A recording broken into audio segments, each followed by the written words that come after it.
Hi friends, welcome back to Karyampudi'sVlog.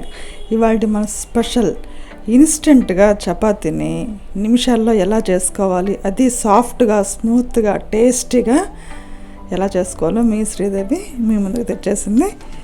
ఇక ఆలస్యం చేయకుండా మన వీడియోలోకి వెళ్ళిపోదాం.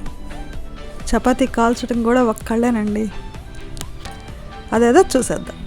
ముందుగా ఒక బౌల్లో మనకు కావాల్సినంత గోధుమ పిండి వేసేసుకొని దాంట్లో సరిపోయేంత సాల్ట్ వేసుకొని ముందుగా మొత్తం కలిసేటట్టు కలుపుదాం.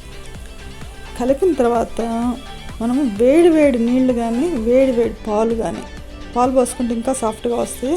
నేనైతే ఇక్కడ గోరువెచ్చని నీళ్ళు కానండి, కొంచెం వేడిగానే ఉండాలి. ఆ వేడి నీళ్ళు పోసి కలిపామనుకోండి మన చేతులు కాలుతాయి అనుకుంటారు.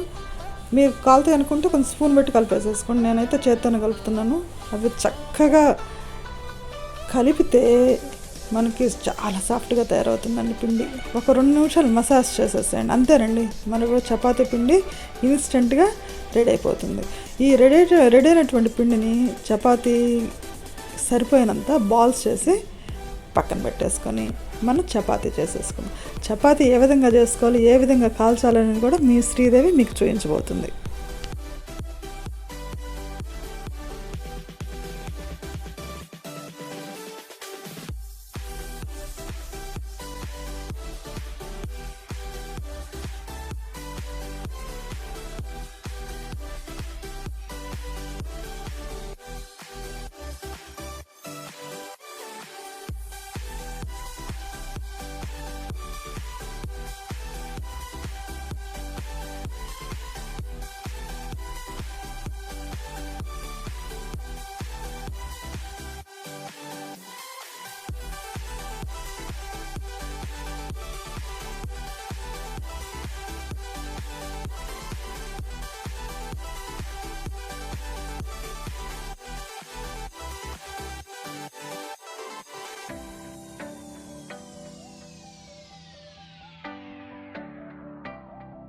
చూసారుగా 2 రకాల చపాతీలు ఎంత ఈజీగా చేసేసాను.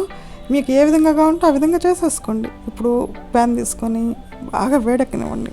వేడెక్కిన తర్వాతే మనం చపాతీ చేసుకోవాలండి. చపాతీ వేసేసి అది బబుల్స్ లాగా వచ్చింది చూసారు కదా, బబుల్స్ లాగా వచ్చిన తర్వాత తిరగేయండి. తిరగేసిన తర్వాత మళ్ళీ అట్లా ఒక 10 to 20 టైమ్స్ తిరగండి. నేను దీంట్లో ఆయిల్ వేయట్లేదు, ఆయిల్ వేయకుండా ఎట్లా ఉంటుందో మీకు చూద్దాను. Without oil chapati second type oil అన్నమాట. ఇప్పుడు చపాతీ వేసేసిన తర్వాత బబుల్స్ లాగా వచ్చిన తర్వాత తిరగేయండి. తిరిగేసిన తర్వాత 2 సైడ్స్ కొంచెం బబుల్స్ లాగా వచ్చిన తర్వాత అట్లా తిరిగేస్తూ 2 సైడ్లు కొంచెం డ్రై అయిన తర్వాత కొంచెం ఆయిల్ వేసేసుకొని చక్కగా పూర్తిగా స్ప్రెడ్ చేసేసుకొని తిరిగేసి మరలా సెకండ్ సైడ్ కూడా చక్కగా ఆయిల్ వేసేసుకొని తిరగేస్తూ హై ఫ్లేమ్లో పెట్టుకొని చేయండి. లో ఫ్లేమ్ మీడియం ఫ్లేమ్ పెట్టుకుంటే గట్టిగా వస్తుంది. కంపల్సరీ హై ఫ్లేమ్ పెట్టుకోవాలి. ఇట్లా ఫాస్ట్గా తిరిగేసేసి అది చక్కగా కాలినట్టు మనకు తెలుస్తుంది కదా, మాడనివ్వకుండా చక్కగా కాలేటట్టు ఉంచుకోండి. ఇట్లా సర్వింగ్ ప్లేట్లో తీసేసుకొని మీకు 2 రకాలు ఎలా వచ్చిందో చూపిస్తాను చూడండి. చూసారుగా, వితౌట్ ఆయిల్ విత్ ఆయిల్ ఎట్లా ఉన్నాయో. ఏ చపాతీ అయినా సరే చాలా సాఫ్ట్గా తినిగిపోతాయండి.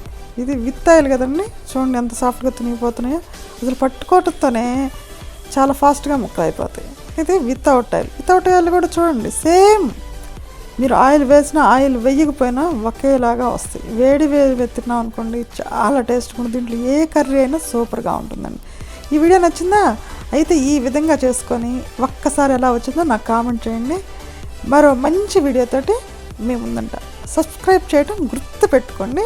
మీ ఫ్రెండ్స్కి, బెస్ట్ ఫ్రెండ్స్కి షేర్ చేయండి, లైక్ కొట్టండి నా వీడియోకి.